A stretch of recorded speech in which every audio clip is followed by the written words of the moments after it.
All right, we will call this meeting to order. At this point, we are at Section 2, approval of the agenda. And Section 3 will be recognitions. We don't have any of those at this time. Section 4 will be visitors, and we do have Kathy Alley, a Niceville City Councilwoman, and Elise Missioner, a Niceville historian, on the proposed historical marker commemorating the old Niceville High School, now Lula J. Edge Elementary School, and that is also related to item 8.7, as we'll see in a moment. Section 5.1 is appointment of the principal, Bruner Middle School, recommended by the superintendent for approval. Item 6 will be public comment. We don't yet know about that. 7, committee and staff reports. 7.1 is in-county travel, paid for the period of September 8th through 21st, 2022. 7.2, Okaloosa Academy, Inc., basic financial statements and supplemental information for the year ended June 30th, 2022. 7.3, Liza Jackson Prep School, Inc., annual financial statement and supplemental audit for the year ended June 30th, 2022, presented by Julie Perry, Chief Financial Officer. Section 8 is the consent agenda. 8.1 will be approval of the agenda. 8.2, approval of the minutes of the workshop meeting at September 22nd, 2022, minutes of the regular meeting of September 26th, and recommended by the superintendent for approval. 8.3, appropriation of District 2 School Board Member Capital Outlay Funds to Shoal River Middle School for painting of exterior doors in the amount of $4,025.83, presented by Marty Gardner. 8.4, appropriation of District 4 School Board Member Capital Outlay Funds to Shoal River Middle for painting of exterior doors in the amount of $4,025.84, presented by Tim Bryant. 8.5, appropriation of District 5 School Board Member Capital Outlay Funds to Shoal River Middle for painting of exterior doors in the amount of $4,025.83, presented by myself.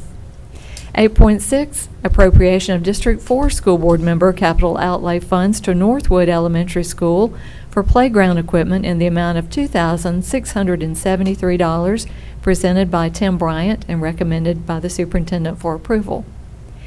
8.7, proposal for historical marker commemorating the old Niceville High School at Edge Elementary, presented by Dr. Bill Smith. 8.8, invoices to be approved for payment, presented by Julie Perry. 8.9, school donations, presented by Julie Perry. 8.10, request to close the current Meigs Middle School internal funds checking account at PNC Bank and open a new account at Service First Bank effective October the 11th, 2022. 8.11, permission to pay a materials and supplies stipend to qualified instructional coaches, presented by Julie Perry. 8.12, renewal of ITB 19-03, paper for offices and classrooms, presented by Vince Wyndham, Program Director, Purchasing, and recommended by the Superintendent for approval. 8.13, tag on bid over $25,000, Thompson Rents, presented by Vince Wyndham. 8.14, tag on bid purchase over $25,000, Hot Jet USA, presented by Vince Wyndham. 8.15, tag on bid purchase over $25,000, Strategic Equipment, presented by Vince Wyndham, Program Director. 8.16, sole source agreement, purchase over $25,000, Teaching Strategies, presented by Vince Wyndham. 8.17, multi-year agreement for NutraSlice, Inc., presented by Vince Wyndham. 8.18, amendment to SA number 23-51, Logos Communication Therapy Services, LLC, presented by Vince Wyndham. 8.19, service agreement number 23-83, Matthew Fossa. 8.20, service agreement number 23-86, John Benjamin Schumann. 8.21, service agreement number 23-87, Emerald Coast Science Center, presented by Vince Wyndham. 8.22, Service Agreement Number 23-88, Emerald Coast Science Center, presented by Vince Wyndham. 8.23, Memorandum of Agreement, the Northwest Florida State College AmeriCorps for the 2022-2023 school year, presented by Vince Wyndham. 8.24, Florida Safe Schools Assessment Tool District Best Practices, presented by Danny Dean, Program Director, Safety, and recommended by the Superintendent for approval. And Madam Chair, if you don't mind, we have Mr. Dean. Just want him to come forward and give a brief Sure. statement on this item. Absolutely. Mr. Dean?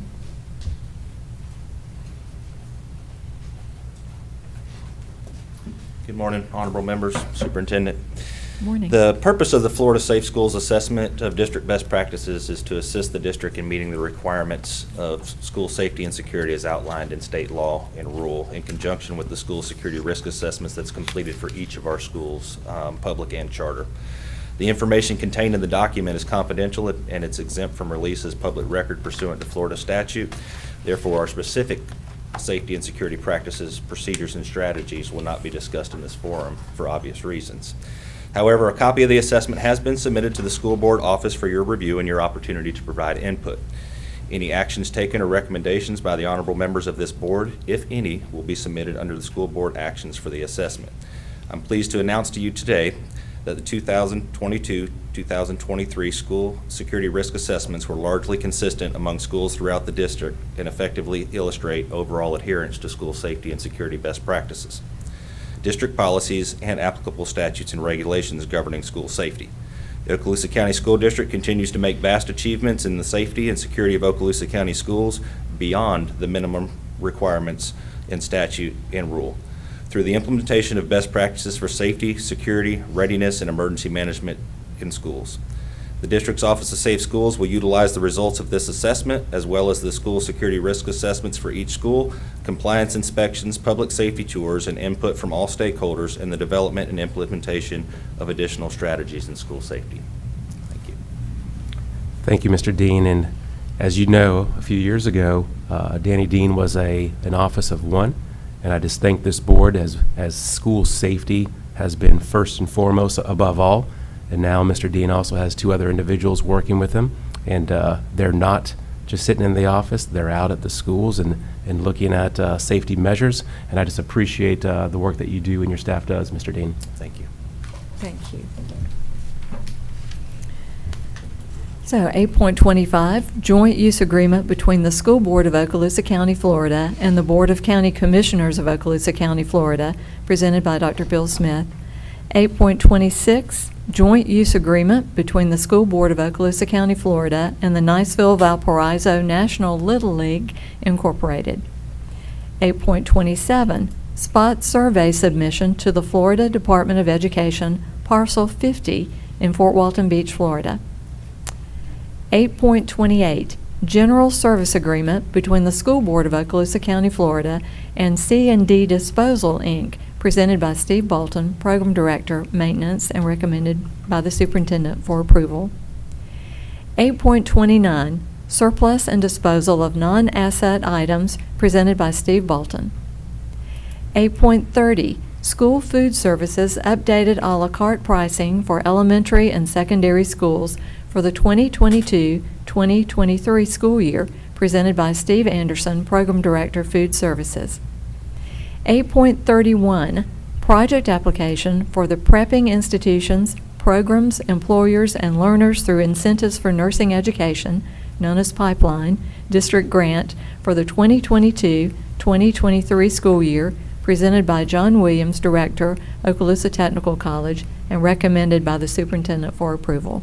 And Dr. Kelly, I see Mr. Williams here, and would you like to just take a quick second and explain this grant that you have? And I apologize for not calling you earlier, but it's exciting. Anytime we can put more LPNs in our workforce, it's to be noted. Yes, it's excellent. It really is a entitlement grant, but based on our pass rate of the NCLEX, of the certification, licensure. 95%? That they, yeah, 95%. So it was That's super. based on, the amount is based on that, which is a great testament to our instructors and to everybody in that program.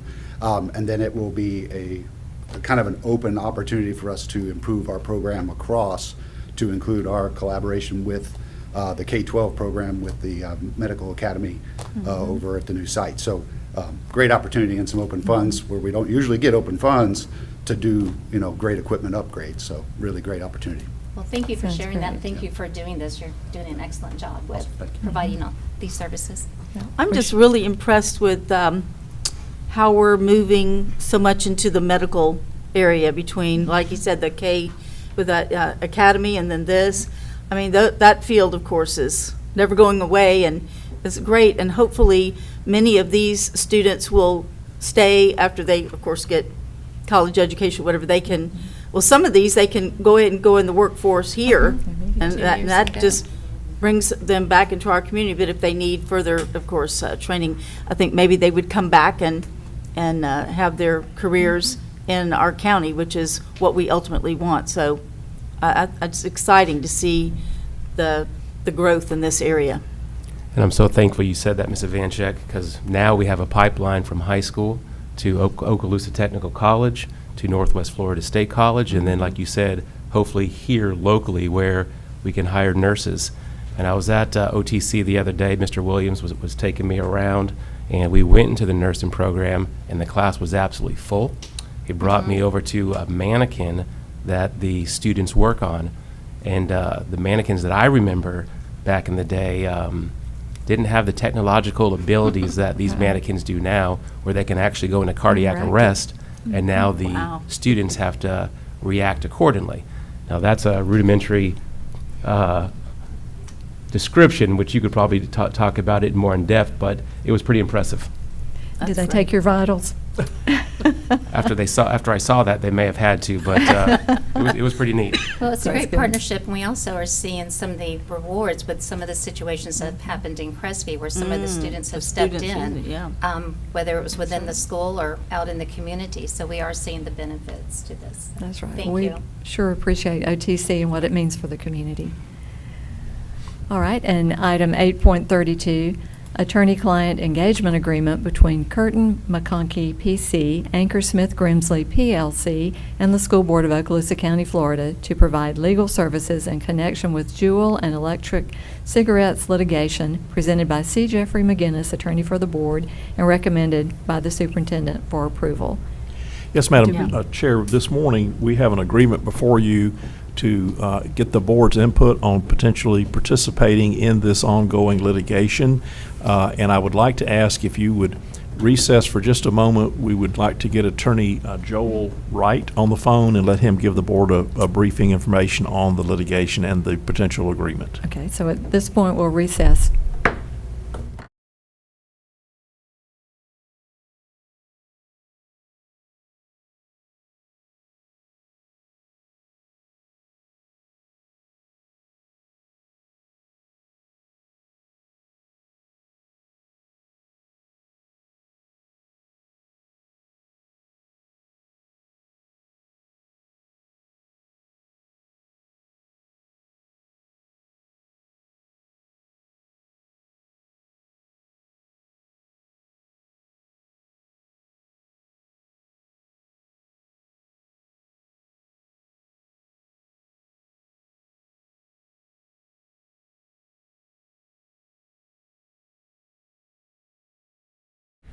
Okay, thank you. Thank you. Board members and Madam Vice Chair, this is Attorney Joel Wright. He is with the firm of Curtin McConkey. They are involved nationwide in the pending litigation involving Juul, and there are a number of Florida districts, school districts that have already joined in this litigation based upon the impacts on their students and their district and their community. And we wanted simply to have you receive this information so that you can make a decision as to whether or not this district wants to be part of that. And Mr. Wright is going to give you a little presentation just to educate you on what this litigation's about, and then what we would do here if you want to join the litigation. So, Mr. Wright, if you would please make that presentation. I am so happy to do so. Thank you very much for your time and for having a chance to talk about this today. The first thing to talk about really is nicotine. And it's so important to understand nicotine. Nicotine is not a new drug. It is really as old as time. And it's very well studied. And this is, what I'm going to say now is not controversial, and everyone understands it and agrees with it. And the CDC and others have asserted that if you don't use nicotine once until the age of 18, there's a 90% chance you never become addicted to nicotine. And if you don't use nicotine once until the age of 25, there's a 99% chance you never become addicted to nicotine. So I'm guessing all of you are old enough to remember, back when cigarette smoking was kind of cool amongst young people. But there was a tremendous educational effort and really to teach kids about the harms of smoking. And so smoking rates plummeted. I mean, even now they're well below 5%. And most kids, the vast majority of kids, think smoking is uncool and bad for your health. They can tell you, 20 reasons why. So they were losing. Big Tobacco understood they were losing, the next generation of kids, and smoking was on the serious decline. Enter Juul. Juul is a company that was formed in 2007, and they had some noble goals to some extent. They wanted to reinvent smoking and make it safer and healthier, and to some extent they did that. But, maybe it was the heat of battle or trying to appease their investors or what, but they created a product that's probably a bit better for you than smoking. We can concede. It doesn't have the tar, doesn't have as many carcinogens, but what it does have is nicotine. And they basically made what they call the iPhone of smoking. And they added a bunch of flavors. And then here's where they really crossed the line. They targeted young people. They went very hard after young people. They used Instagram, they used social media influencers, they even went into a lot of different schools and had supposedly safety sessions about smoking, where they essentially advertised vaping as a very safe way to smoke. They were wildly successful. The youth smoking or use of nicotine rate went from well below 5% to over 20 to even over 30%. So the data is hard to measure because it's usually self-reporting or based on sales. But basically, they addicted a whole new generation to nicotine. And they were very good at it. They were so good at it that they sold a third of their company to Philip Morris or Altria for $13 billion in 2018. And they were the fastest company before that to a $10 billion valuation in the history of venture capital in the United States. Facebook is still number 2 at that. So that's how wildly successful they were. And then things started to get real. In 2019, a number of the largest school districts in the United States said, we've had enough. This is crazy. And they connected with our law firm and some other law firms that understood the opioid public nuisance litigation. And we said, this is classic public nuisance. In fact, it's always been illegal to sell any nicotine product to anyone under 18 everywhere in the United States. While opioids, there was a prescription, there was some legitimacy to it. There's a lot of negligence and recklessness with opioids. But with nicotine, it was just flat out illegal behavior. And that's very important. I'll get to that more in a second. So these largest school districts joined together and brought a public nuisance lawsuit against Juul and Altria, for addicting a whole new generation, and the cost that they suffered, and the cost to abate this public nuisance, to remove this public nuisance. So the case has gone really well. They formed something called a multi-district litigation, which is similar to a class action, but a little bit different. And to date, 1,400 different school districts have joined in the United States.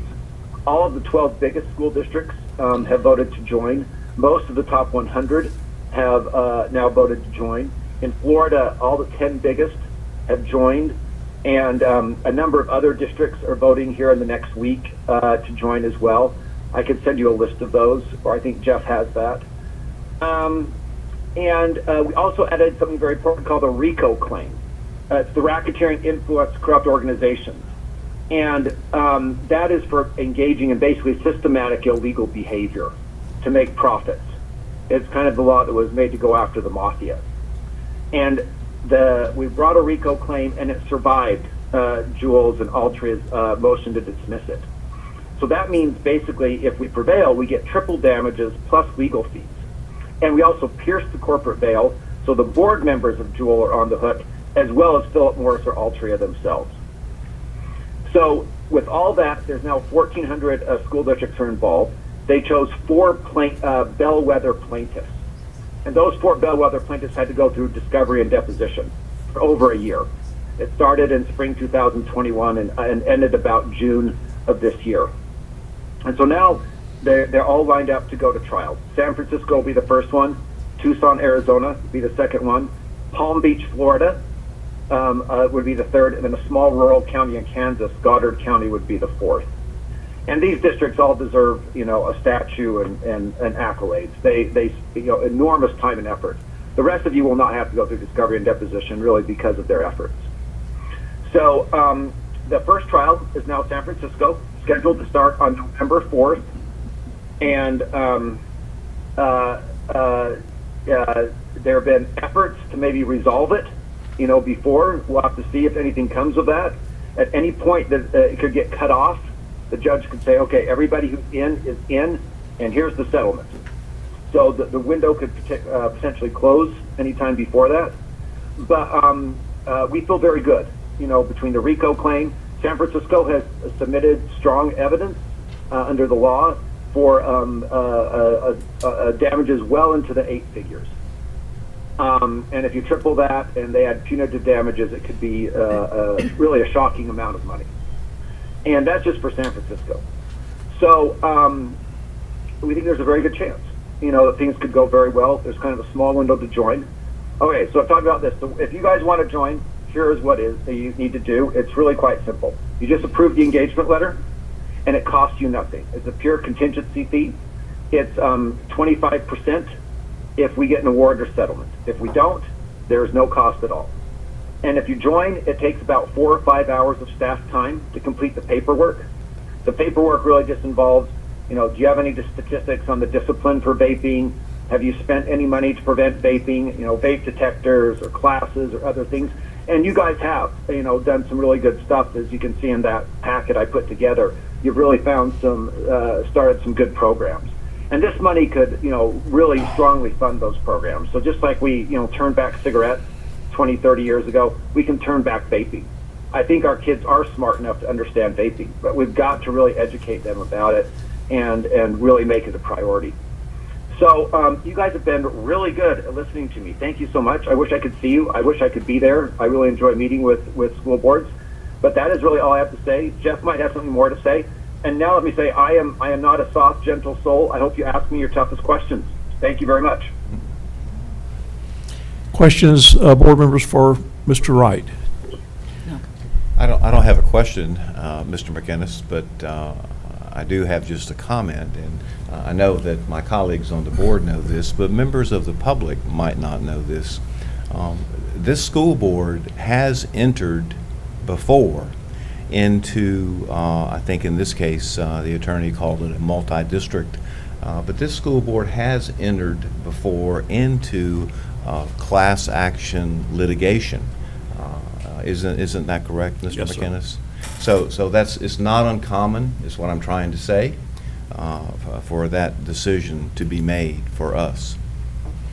And I think I understood from Mr. McGinnis that there isn't any negative for us for getting into this lawsuit. There's no negative to our school district. No, ma'am, and there's no financial exposure. If there's not a recovery, there won't be any expenses or fees owed. And if there is a recovery, there's a lot of positive benefits that we can help prevent. That's right. These students And and use it, educate for our students. treatment. So I think that's our goal right there. But thank you, Mr. Wright. My pleasure. Thank you. Anything further, Madam Chair? I don't have anything else. Mr. Wright, thank you for your time this morning, and you can disconnect from the phone, and then the board will take this up on Monday night during their board meeting. Right. Thank you. Got it. Thank you. Thank you. So that moves us to Section 9, Superintendent's Human Resources Recommendations. 9.1, thank you, Mary. Employees on administrative leave, presented by Lee Hale, Assistant Superintendent, Human Resources. 9.2, Deferred Retirement Option Program, DROP. 9.3, out-of-field report for the 2022-2023 school year presented by Karen Peak. 9.4, employment separations presented by Lee Hale. 9.5, personnel recommendations presented by Lee Hale. 9.6, employee transfers. 9.7, employee suspension presented by Lee Hale. 9.8, reinstatement, reimbursement of sick leave due to line of duty illness, injury, medical examination. And 9.9, leave without pay presented by Lee Hale. That brings us to section 10, and we don't have any of those moved from the consent at this time. Section 11, construction program owners representatives business. We will have our next meeting October the 10th. And section 12, information technology seat management. Don't see anyone here from that arena. Section 14, superintendent's business. 14.1, out-of-state student trip request. And 14.2, correspondence, request, and other matters addressed by the superintendent. Thank you, Madam Chair and School Board. We do have two presentations that we want to present to you today. One being our school district academic data over the last number of years, and then we also want to give you a brief update on where we are in our transition to focus. And I want to start off by saying, as it pertains to our school district data, as we get that pulled up on the screen, because we do have a PowerPoint that we're going to go through, just reminding you, when we go back to 2019, so 2019 was the last time that we had students taking part in, at the time, the FSA, the Florida Standards Assessment, in what we would have called more normal times. 2020, there was not an assessment that was given. 2021, there was an assessment that was given, but we'll talk about that year here in a moment. And then in 2022, our most recent data. And I want to start off by going through looking back since, in essence, 2016. And what you have in front of you, and then we also have on the screen, in essence, are the top school districts in the state of Florida. And you look at what those top school districts were doing from 2016 to 2019. In blue, you will see comparable size school districts to Okaloosa. And during that time from 2016 to 2019, I think you see amongst the top school districts in the state of Florida where you'll see increases occurring over time. Okaloosa County, you'll see 63% of our students as a whole on all of our assessments being proficient, moving up to approximately 67%. Now, we have approximately 20,000 students that take assessments grades 3 through 10.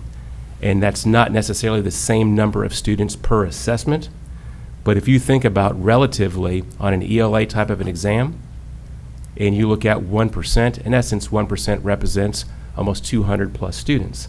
So when you start thinking about Okaloosa in ELA, for example, going from 63% to 67%, we're talking about 800 kids being impacted, in essence, becoming more proficient, again, depending on the assessment. So you can see trending in the right direction. Of course, during that time period, Okaloosa schools being one of the top school districts in the state of Florida. In 2019, you can see St. John's, who's historically the #1 school district in the state of Florida.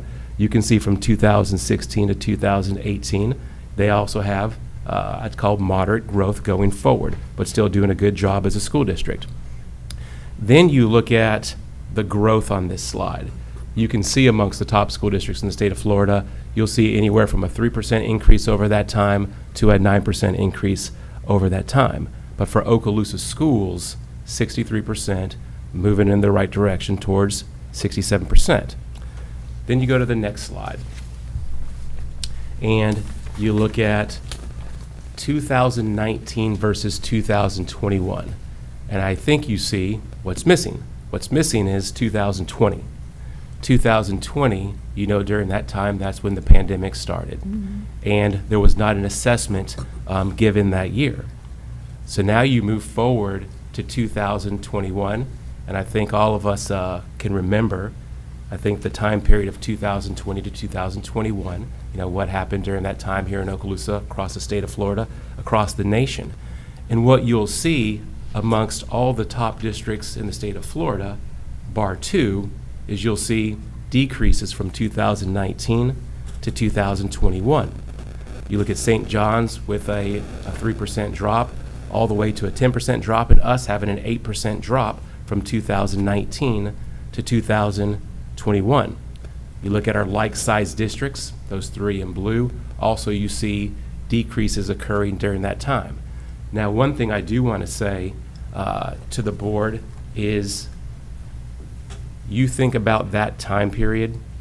Again, I've said it publicly, I could not be more proud of our teachers and staff and our administrators for the work that they did to help students during that time, not just academically, but on the mental side of things in terms of mental health, in terms of providing resources to families, food to families. So a lot of work was done during that time. But from 2019 to 2021, you do see a drop. And you see in Okaloosa County, where historically, going back to the early 2000s, we're a school district who maintained high academic performance. So 2021, so what happened? So this is just a line graph where you can kind of see just over time. So we're trending compared to the state, trending up, and then you show the decrease in 2021. So this is what happened in 2021. There was an emergency order that was administered by the Commissioner of Education, Commissioner Corcoran at the time. And I do want to read that second bullet in terms of what the Department of Education stated. And they said, each student had individualized circumstances and challenges caused by the pandemic, included changes in learning modality, intermittent quarantine periods as required by local health department officials, social isolation, and a host of other factors that students have experienced. So that was from the Department of Education and an acknowledgement by the Commissioner of Education. And what this emergency order did is it stated, in essence, that school districts were not going to receive grades. However, school districts could opt in to school grades. You'll see there in 2021, of the 67 districts across the state of Florida, 54 did not opt into a school grade, and then 2 were actually ineligible. So 56 of the 67 school districts across the state of Florida did not opt into a school grade. During that year of 2021, so we did decline. If they would have administered school grades, Okaloosa schools would have been a B during that time. But I think what also the state of Florida realizes, amongst all that was going on during that time, would that have been an accurate representation of school districts, not just Okaloosa County, but school districts across the state of Florida. So then you can see there, of the 54 school districts, what that looks like. And I'm not going to go through all of those, but you can see, some school districts dropped 2-letter grades. The majority either remained where they were or went down 1-letter grade. So now it's 2021, and we know that learning loss has occurred. We know that challenges are there for not only our students, but challenges were there for our teachers, for our administrators, for families. So as a school district in our curriculum instruction department and each of our schools, we knew that there's work to do. And we have to get busy because students have been impacted during this time. And I want Ms. Lightbourne to take a moment just to kind of share, in that time of 2021, going into the 21-22 school year, what did we start doing to help with this learning loss? Hi. So our greatest goal was to accelerate student learning. So we knew there was a learning loss. The data clearly shows that. So if you look at our main goal to address potential learning loss by accelerating student achievement through the use of evidence-based resources, so those were our strong textbooks. District and school-based staff will analyze assessment data, which we are just talking about, collaborate to create engaging lessons, and provide intervention supports. So we rolled up our sleeves and we knew that our students needed to make more, many of our students needed to make more than a year's growth that year, because they had lost from where they were. So they were behind where they were to start with. So we wanted to make more than a year's growth for many of our students. So to do that, we did things such as focused on our new ELA textbook. And let me say this, as we went into this year, I would like everybody to realize that we're coming out of COVID and we went into new ELA standards and a new textbook all at the same time. Okay, so we focused on that textbook. We focused on targeted Tier 1 instruction, that good whole group instruction. We used iReady data to incorporate text-based questions and also to differentiate for students that needed that differentiation to fill those gaps. We looked at vertical progressions. Again, whole group, differentiated small group lessons were the key. That's what we knew we had to do. Not only was our small group needed to be strong, but our whole group needed to be strong. That's such an important part. That's what everybody gets. We needed to make sure that that was consistent and strong. So we worked real hard on that. Again, use data. Everything that we did was data driven. So we used iReady, we used FSA, we used teacher assessments, we used quarterly assessments in some of our secondary courses.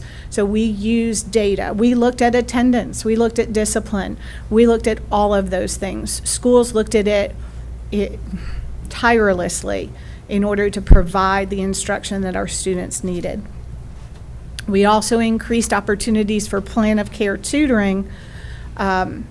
We tried to make those groups smaller and provide more opportunities for that, longer opportunities for that. It still turned out to be difficult to get students to come to plan of care tutoring that year. So although we increased opportunities, I'm not sure everybody that could have taken advantage of that absolutely did. So that was a factor. And then our teachers just worked diligently. They worked so hard to provide the interventions in the classroom.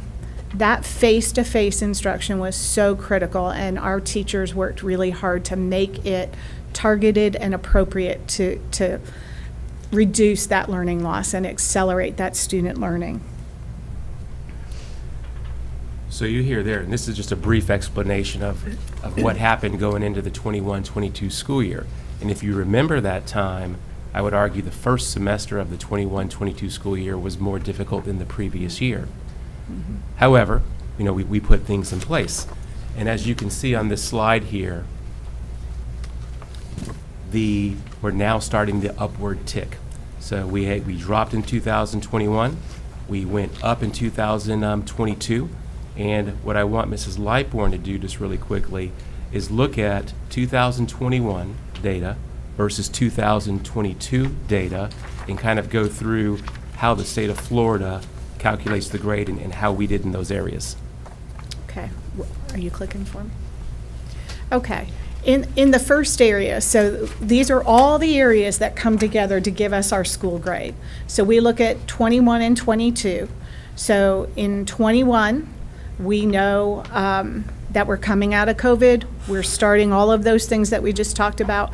We were at 61% proficient in ELA. We move into 22 and we're at 59%. I would like to say, no excuses, but would like to say that at that point we had new standards and new textbooks in ELA. So that's always an area when that happens, when you have that shift in standards, you have to learn those new standards and the most efficient ways to teach our students those standards and meet the rigor of the new standards. So although there was a little bit of a drop, we feel like we're still moving in the right direction with those new standards. Because when you look at learning gains, our learning gains stayed consistent, and then our lowest 25th, actually our learning gains improved. So we're still filling those gaps that we needed to fill, right? So math achievement was beautiful. Went from 61 to 63, all of these things we put in place. Look at the learning gains. It was amazing. We went from 44% overall learning gains in math in 21 to 62. That's tremendous gains. Ms. Lightbourne, for the public, can you explain a little bit about that learning gain piece? as educators, we understand, but Okay. kind of what do you really mean So by you're when you say looking learning for a gains? student to make at a minimum a year's growth from the last year's assessment to the new assessment. So from FSA from 21 to FSA in 22. So that's what provides us our learning And the gains. lowest 25th means the, Our students who were performing at, let's say, a level 1 at the lowest level, that's their learning gain. So that's our most struggling students. So for us to move them from 34% proficient to 51% proficient is amazing. wonderful. Yes, I don't, wonderful. Thank you. So very, very proud of that. I do want to say this year, we currently have new standards in math and new textbooks. So we're working through that, but hopefully continuing that type of growth, we will be exactly where we need to be. Very happy with that. I want to talk a little bit about science because you guys know, and I'm not sure that the public knows, we test science in 5th grade, 8th grade, and biology. So during COVID, when students were online or going back and forth, we're not sure exactly how much absorption of the science curriculum, because science, I'm an old science teacher, those hands-on components are so critical to solidify the learning in science. So when we see a dip in science, only 1% though, we still think about, well, for 5th grade, the 3rd and 4th grade material was so important because it was all included in the 5th grade test. The 8th grade test included everything from 6th, 7th, and 8th grade. So those students who in 8th grade tested didn't have those hands-on experiences in 20 for sure, and in 21 probably sporadically, whether if they were online and then back, how they went back and forth in 21. So that science score with a 1% drop is kind of commensurate to that type of information. Social studies went up from 72 to 75, so everything trending right. So let me talk a little bit about acceleration. So this is both the middle school acceleration and the college career and acceleration. So the middle school is the one, the college career acceleration is the high school one, okay? Two separate things, but for the same purpose. So we get points for our students that either in middle school take algebra and geometry and pass those assessments, or CTE courses and earn certifications, and that's where our acceleration points come from. Well, in 2021, they certainly couldn't go back to 2020 because we didn't take any of those assessments in 2020. So in order to get our acceleration points for 2021, they went back to 2019. Those are always a year in the rear, okay? It's never the year that you're in. It's always the year prior to.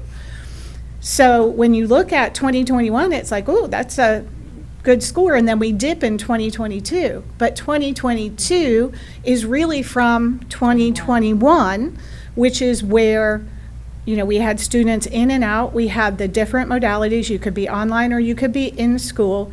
So there were a lot of issues where students may not have been in CTE courses and taken those certifications and that sort of thing. So that kind of attributes to that dip.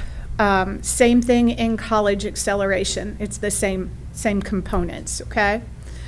So we look at our total points. When you take that, all of that adds up to total points. So in 2021, we had 650 points.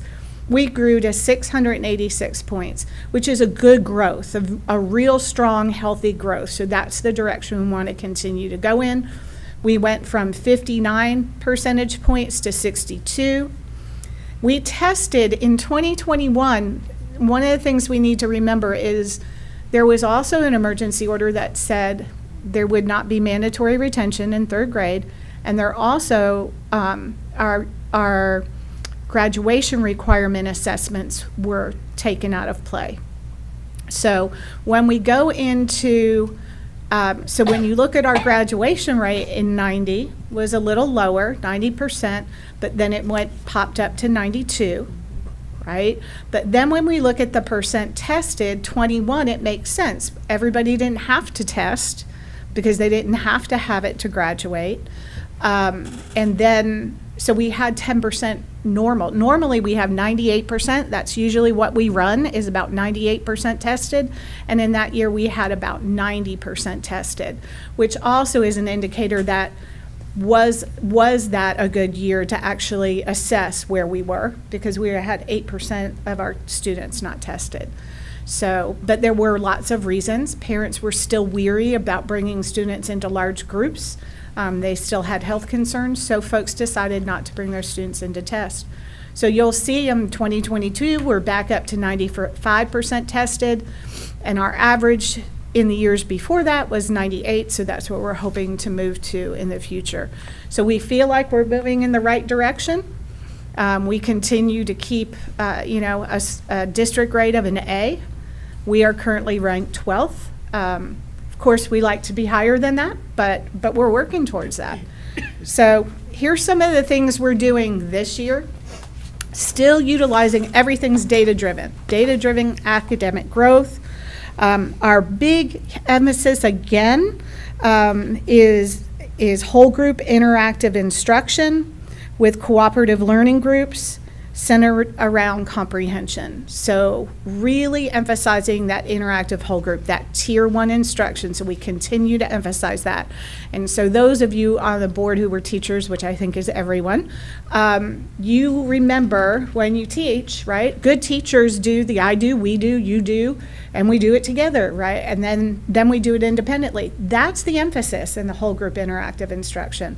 It's what good teachers do. We're replicating it across the district. There are a new best standards. So a lot of times we say standards. Remember that the standards now are called benchmarks. So just keep that in mind as you hear things going on in the future. We are strategically still using components of close reading. That is such an important part of what we're doing in ELA. Has to happen. Text is rigorous. Our book is rigorous, our assessments are rigorous, and they meet the rigor of those new benchmarks. Okay? And one thing I would say to the board is, we're fortunate to have the teachers that we have. We're fortunate to have this year less vacancies maybe than other places. But you think about, one of the stats is we have approximately a little bit less than 300 new classroom teachers. And of those, the new ones, less than 20 went to colleges to get their educational degree. Approximately 150 plus are career changers. And we're fortunate for that. But it also takes a very concentrated effort in Ms. Lightbourne's department and at the school level and teachers working together to help these new folks become acclimated. And we will do that. So the mentor teachers are critical too. Yes, ma'am. Yes, well, and the consulting teachers, yep. And Ms. Lightbourne, Yes. if I could ask one Sure. quick question. And I appreciate very much the discussion about last year and first semester, or the first 9 weeks, and how difficult that was, and the impact that made on instructional time, both from the students and from loss of faculty members who were out, as Absolutely. you said. And you mentioned attendance this year, and what I know from my experience is that our kids do great because we have good teachers. And the more time that they have with those teachers, the better they do. And so I'm wondering if we have any data on attendance and how it looks this year as compared to last year. So I don't have hard numbers here, but I can tell you that if you remember first semester, the variant hit. Right. So we did have quarantining going Right. on. And So different. our attendance, if we compared last year, first semester to this year, Yes. it absolutely would be better. Would it be pre-COVID attendance? Not sure. We would have to Okay. try and pull that. Well- But I absolutely believe that our attendance is trending in the right direction. We're not, of course, having to quarantine this year, so we are in our new normal moving forward, but I would absolutely say it's 100% better than last Okay. year. And we can take a note to get that data for the board. Well, we want our kids in school. Because Absolutely. we know that that's the difference. It absolutely, that face-to-face instruction just makes all the difference in the world. Yep, our teachers doing their thing. Ms. Lightborn, this has a little bit to do with attendance, but we know that our high schools, several of the high schools received an incomplete due to the students not taking the test, correct? Is On that there, the- so we had the 3 high schools, 2 of them only tested, and I think it was 94%, and 1 of them tested 93%. However, that was still calculated as part of the district overall grade, but we did the appeal to the state of Florida, and that's where Fort Walton Beach came back as an A, and Crestview and Choctaw came back as Bs. Would they allow us, since we had the appeal this year, would they allow, if by any chance it happened again for the high schools, would they allow that appeal again? I'm It's just thinking about the high always- school students not wanting to. It's always a year-to-year Year-to-year. endeavor, and what they look at are the facts, because what they're trying to prevent is, not to say that any district would do it, but students maybe being excluded from an assessment, which you would obviously never No, want to do. we But it's never a have. year-to-year Right. endeavor. Oh, okay. Oh, that's it. So the last slide was ELA, just to kind of emphasize what we're doing in math. Again, everything that we're doing is that interactive whole group instruction with cooperative learning activities, using iReady in K-8 to scaffold instruction for our students.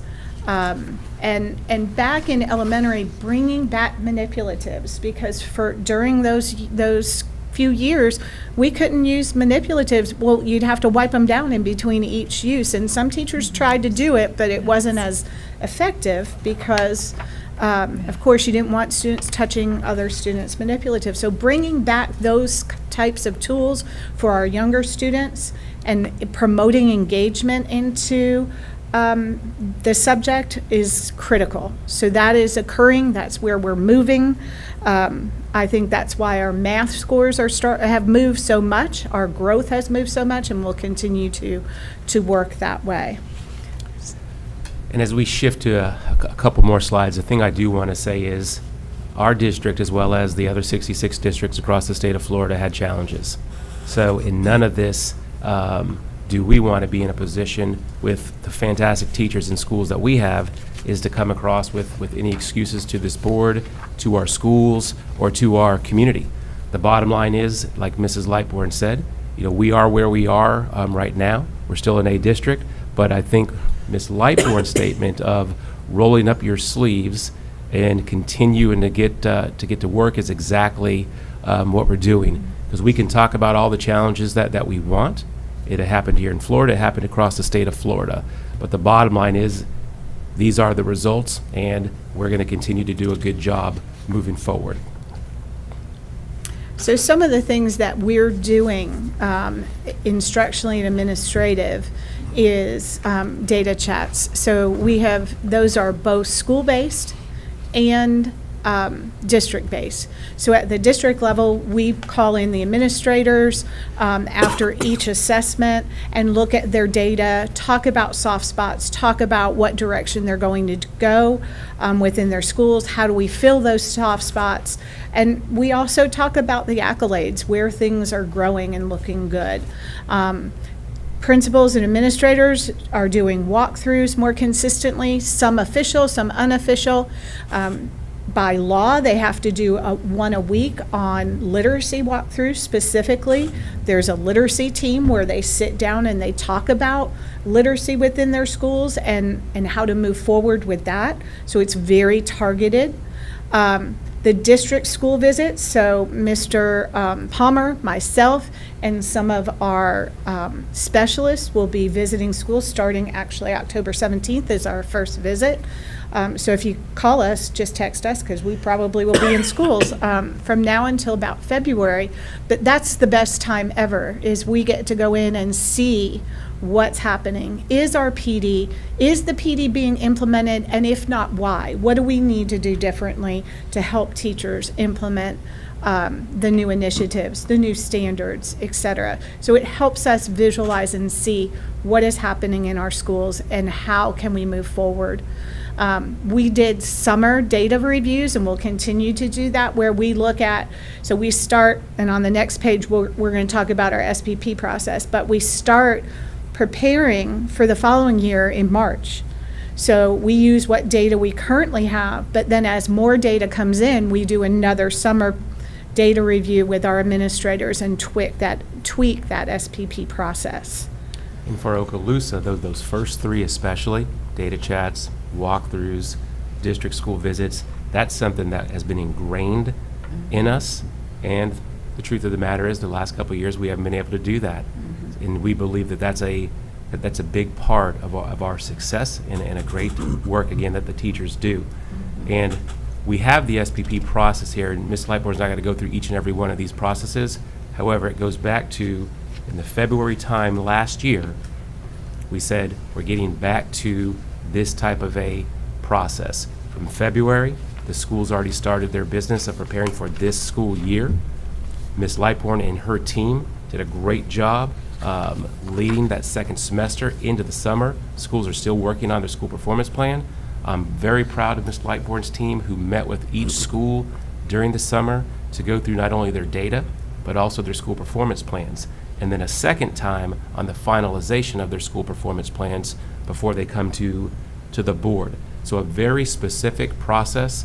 So we are not sitting on laurels. We're aggressively moving forward at the appropriate pace in order to help our students, help our schools, and continue that legacy that we have here in Okaloosa County of academic excellence.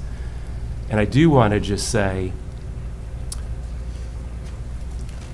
there's a number of things that we've done on the academic side, on the behavior side, the mental health side, that also is a component of what we're doing this school year. And Ms. Lightbourne and her team will continue to focus on that. But just reminding the board, these are some factual pieces as well. And you look at Okaloosa County School District. We've been an A district 17 years where the school grades were assigned.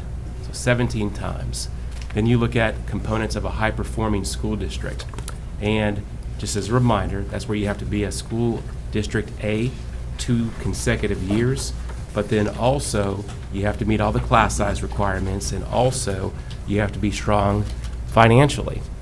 And we've done this for many consecutive years as well. And this board is a big part of that, making sure that we have the budget, making sure that we have the staff to be able to do these types of items. And then lastly, just most recently for last school year, Cognia, they represent over 36,000 different school systems in schools, over 90 countries, and we're one of 38 school systems to be designated as a school system of distinction. And that is on the backs of our teachers, our staff, our administrators, and most importantly, our students doing a great job and great work. So again, I couldn't be more proud. We have work to do, and we are going to do it with our teachers, with our schools, and we're going to continue to push forward. Any questions? I just would like to thank, I know how difficult it is for you and your team to go into these schools, because the day continues, the calls still continue, and life continues as you're out in the schools. But I so appreciate hearing that you're sitting down with the principals and teachers and looking at the PD that the district, and Ms. Berry, I guess, is still developing PD, but listening to the PD, getting their feedback. And we're not doing a one-size-fits-all for all schools, but truly listening to see what the teachers, what the principals need, and making those adjustments, as you said. So thank you, because I do know how time-consuming that is. Yes, ma'am. And I do think, following on that, when you mentioned, the four of us went through a traditional way of going into education. We took those classes, we had that training, but it's a new world. And we're going to continue, I believe, in seeing individuals come into the teaching profession in a non-traditional way. And I think that professional development is going to be key to maintaining this. And so I wouldn't mind in the future, just in general, seeing something about specific things that maybe are happening, that we're doing with professional development, as we're having to change that piece that's not the same as the PD you and I took back in the day, and because I firmly believe that's going to be the foundation.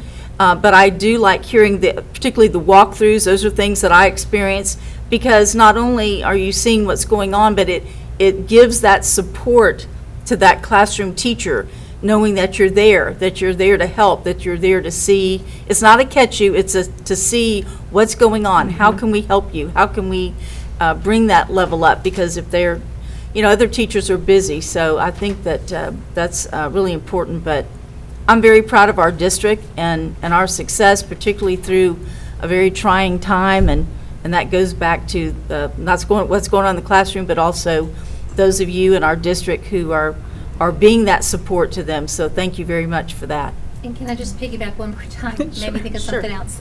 We're listening, but just from past experience, the PD and everything is wonderful that we are doing, But I've had situations where classroom management was an issue with individuals that are coming in, that this might be a second career, that they're excellent teachers, they can write those lesson plans, but they've never had the training, the PD on classroom management. And we all know that if you're not, I use the example to a teacher, she was just driving that bus, she was teaching right along, doing excellent, but there was nobody, the kids were basically jumping out the windows. So are we looking at Yes. that part of it Yes, also? so classroom Karen Peak and her management? team do specific classroom management trainings where a principal can have a teacher Does that go make or break and you? do that, Yes. right? So that's an all-day kind of training. Right. But then we are also, in all of our PDs, we have added components of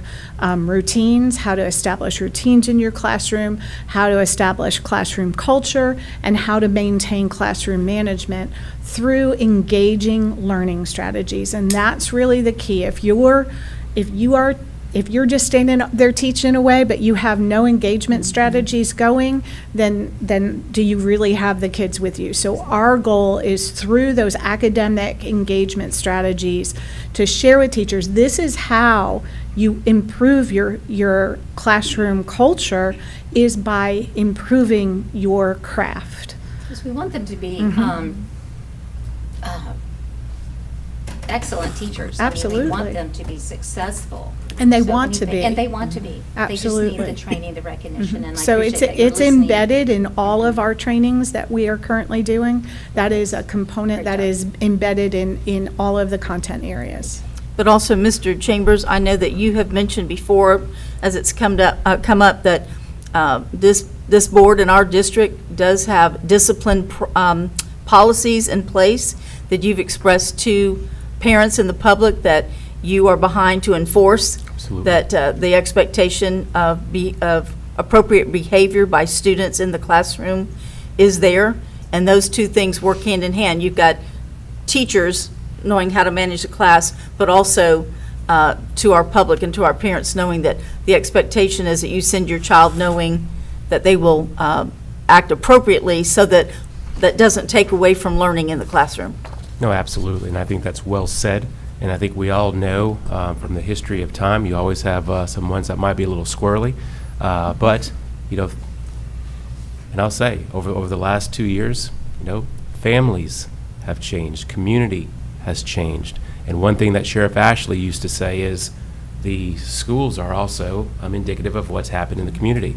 Now, we're blessed here that we live in a fantastic community, but behaviors have changed, and we've taken that to account, where, like Mrs. Lightbourne said, now in professional development, we make sure that we don't just say, hey, these are some nice engagement strategies that you can do, without making sure that we point out the routines, the procedures, the classroom management. This board has been gracious to us. We hired behavior interventionists, but we also increased our instructional coaches, our mental health counselors. So again, this is where everyone working together, and your actions as a board, giving us the personnel, the resources that we need, all of this continues to work together to continue that upward climb. You want to contribute something, Dr. White? No, just thinking about all that. Well, it made me think It's a lot. several things. So when you were talking about engagement and discipline and all of those things, I hearken back to some of the work of Harry Wong and the conversation around you're teaching with your students, not at them.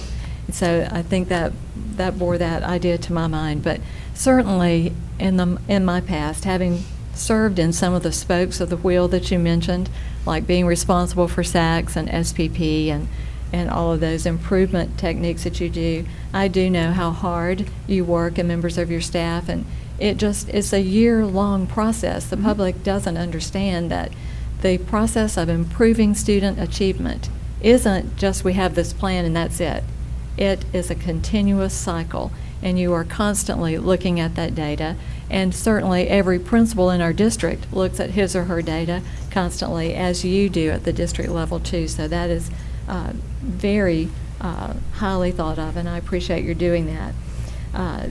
And certainly positively improving those best practices and constantly keeping up with the research. People don't understand that too, that there's continuous cycle of emerging research on best practice, and you and your staff have to keep up with that as well. So kudos to you for doing that. Thank you. That was it. And thank you. And I want to shift.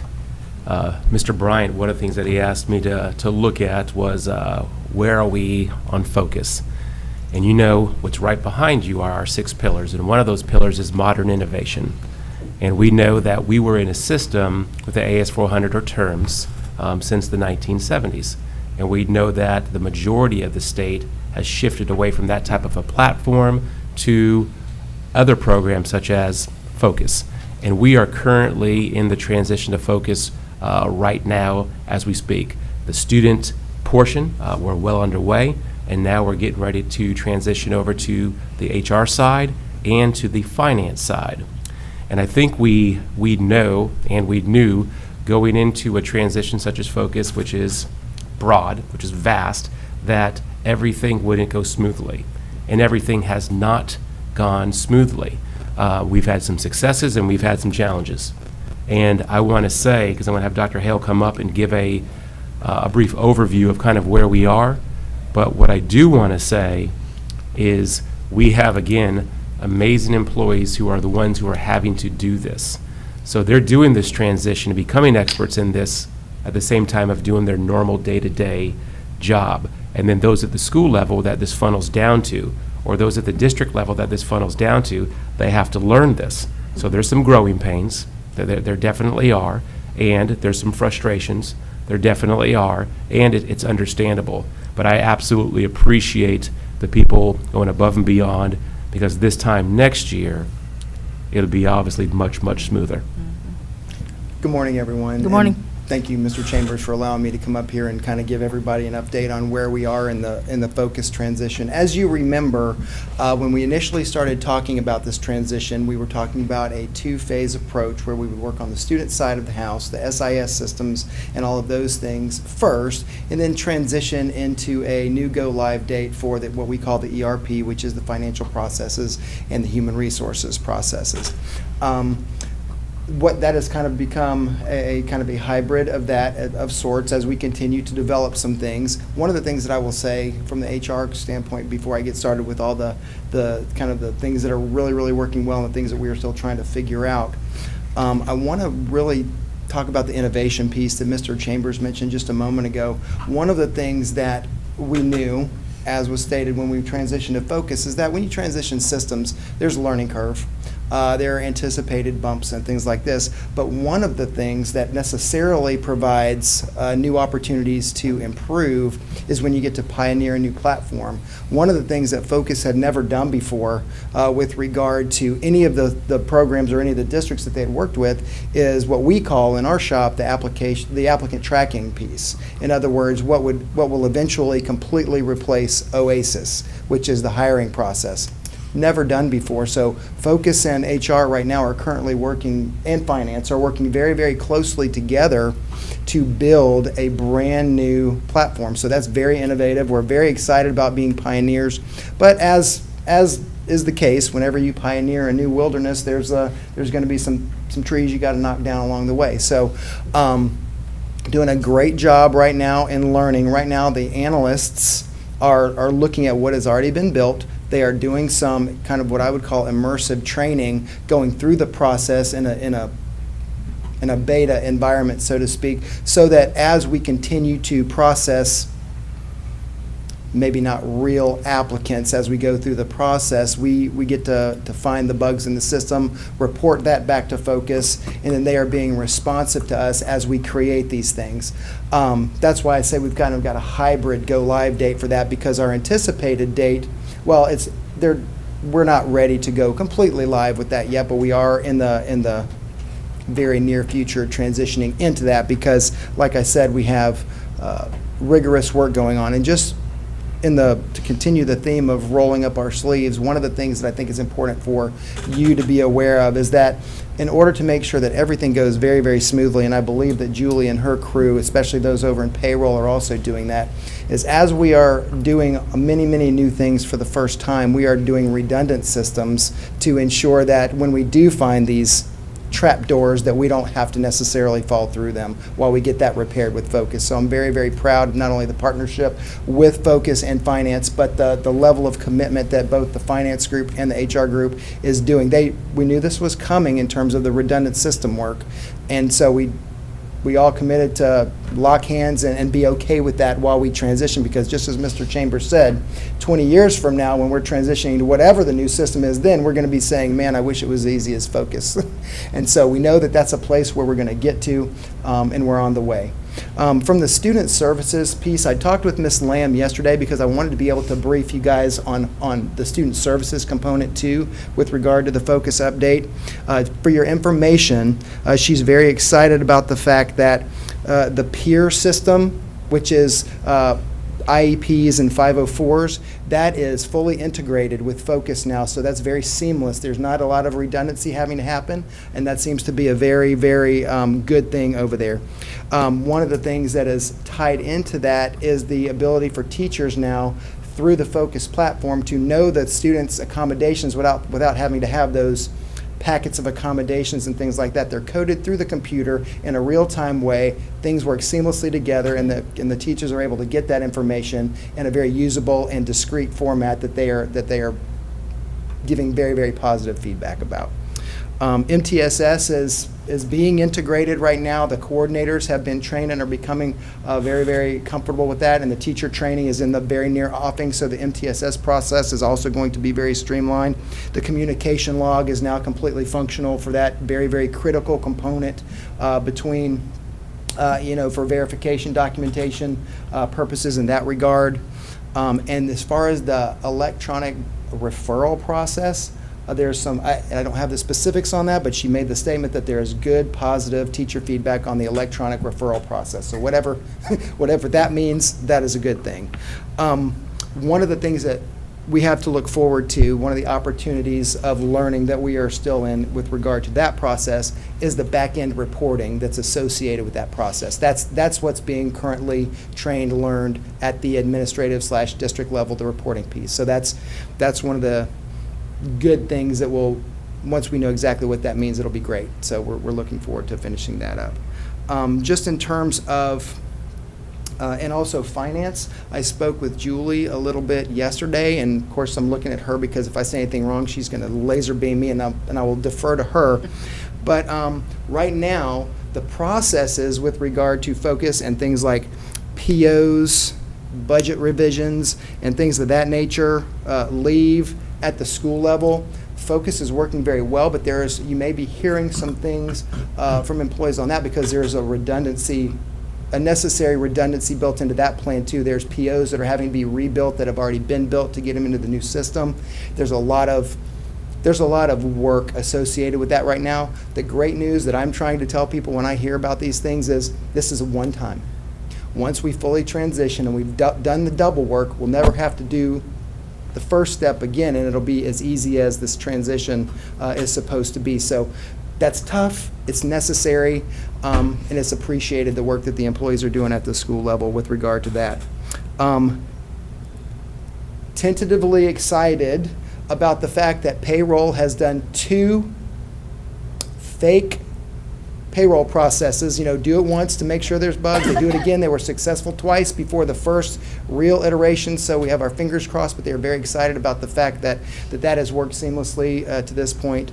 And in terms of other things that we are continuing to work on, continuing to learn about and be remediated on or build and work with focus on, things like position control. One of the things that we are still learning and tweaking in the learning process, HR is involved, finance is involved, is that position control feature.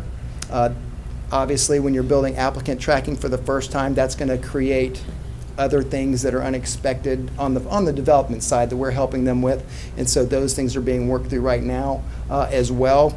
I can speak for the HR side when I say that we've had some time to kind of kick the tires on that process and help them find some bugs, and we're becoming more and more comfortable with that. I think Julie would say the same thing. We're nearly there, but not quite there, but it's very good training going on. And the only other thing that I would say that we are waiting for with regard to finance in terms of being able to press forward is not either focus or district related. It has to do with some of the communication with the financial institutions that we communicate with this new software transition. And thank you, Dr. Hale. And I would like to say to the board, Dushka Ross and Wendy Meserve deserve a medal. Not only are they doing their own job, they've become experts on the student side and on the HR and finance side, and then each of the departments have to go about some new learning as well. So again, there's some successes that are with us go into focus, but there's definitely been some challenges. There's definitely been some bumps working with our district, working with our schools to continue to get through this. And again, Mr. Horton is over this, but right now he's over in Waikiki on the beach and enjoying the water. So I appreciate Dr. Hale stepping in and talking globally about focus. Thank you very much. And that's all I have, Anything Madam else? Chair. Any comment? All right. So then that brings us down to section 15, board members' announcements and requests for information. We do have 15.1, school board members' travel request to attend FSBA annual joint conference. And then 15.2, board members' announcements and requests for information. And let's start with Dr. White. Thank you, Madam Vice Chair. Well, the one little thing that I'll talk about today is regarding Choctawhatchee High School, and I suspect it probably applies to all the high schools and middle schools too, for that matter, because they are preparing for their winter sports. And what that means, of course, is that this is just to let families and parents know that they have packets of information that athletes have to complete and have all that documentation prepared so that they can participate in tryouts. And so in Choctawhatchee's case, and again I suspect it's the case with all the high schools and middle schools, they are now distributing those packets and taking those packets in so that those students can participate in those activities. And I just wanted to point that out today, that that's very important for winter sports, for those students that are wanting to participate, to get that information turned in. And that's all I have, Madam Chair. Very good information. Ms. Gardner? Yes, I'd just like to quickly mention or congratulate Carter Topican that he is the WEAR Scholar Athlete for the year. And he is a second-year starter at a linebacker at Fort Walton Beach High School, the Vikings, and he's ranked number 8 in the state as wrestling. And on top of that, he's maintaining a 4.2 grade point average, which is all very impressive. But probably most important, his aunt is Pat Dombrowski, and we can remember Pat. She's been an employee for years, and if you see her, she will love to tell you all about Carter. And I watched the game last week, and he did an excellent job. Friday, tomorrow, is the end of the first 9 weeks. That's hard to believe. Unbelievable. And we've been talking about focus, so encourage our parents and our students to get on. And if you're not registered or have the app, to please get on and check your grades, check your attendance also. Monday is a teacher work day, student holiday, And it's hard to believe that the Tuesday, which would be the 11th, is going to be the first day of the second 9 weeks. So the school year is flying by. Mr. Chambers, you sent out a very nice message to the districts down in South Florida that have catastrophic damage right now. And we've been talking about this has been probably our first normal year. And to think about that these districts also have gone through COVID. Now there are many schools that are not going to be able to open. Students that don't have homes. I have a dear friend down there, and they still don't have electricity. They still don't know if their children will be able to go to school this year. So we're very blessed in a lot of ways. And as you said, our thoughts and prayers are for those individuals, our neighbors down in South Florida. And I know there's a lot of fundraisers that are being done. So we just need to think about them. And again, our thoughts and prayers to those teachers, students, those families down there. And that's all. Thank you.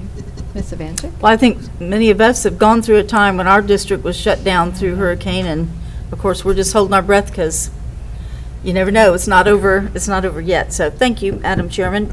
Well, had another great homecoming with the Gators. I tell you, it's something. You need to put it on your bucket list. And I think I've talked the superintendent into doing that next year, so we got that. Also want to continue to cheer on the Gator volleyball girls. They continue to win and are on track to win that 20th consecutive district championship. So very proud of them. You may have noticed today we have some pink on as we are looking at October is breast cancer awareness. And for the ladies, we're wearing these t-shirts today, compliments of the White Wilson Medical Center Community Foundation, and the things they do to try and bring awareness in our different communities. So we want to shout out to them for what they do and thank them here for our shirts. Also want to remind you, coming up, our Public Schools Foundation is having a barbecue and bingo night on October 25th. And it's going to be over at the Clubhouse Grill, which was formerly Two Trees at Fort Walton Beach Golf Course. And it starts at 5:30. Lots of fun, cash prizes, and all of that goes to not only student scholarships, but for teacher, what we call mini grants, where they can have some funding to do some different projects in their classroom. So come on out and join us. So thank you. Okay, and I just have a few announcements. One is that the superintendent, I, and Mr. Bryant attended Laurel Hill sign ribbon cutting Tuesday, I believe, and that was such a beautiful monument that the school and the community will be able to enjoy. Very proud of that project, so that was nicely done. Also, yesterday was World Teachers Day, and I just wanted to take a minute to applaud each of the educators in Okaloosa County School Districts for all of their efforts on behalf of our students each and every day. And as we just said earlier through some presentations, what a job they do. We do know that we have the best educators in the state, maybe even in the nation. And as Ms. Gardner said, tomorrow does mark the end of the first 9 weeks.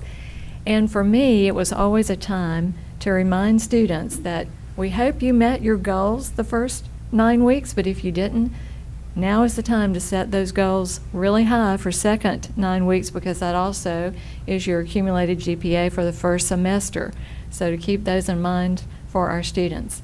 Monday is a teacher work day and student holiday, so if you're out driving, remember our students are out and about too, so be extra cautious about our students being out in places they're not normally during the school week. So that brings us to, any staff have comments that we haven't alluded to already? Anybody else have anything for the good of the whole? If not, then 16.1, another public comment area. Thank you, which we don't know about yet. If there's nothing else, then it's a wrap. Call this meeting adjourned.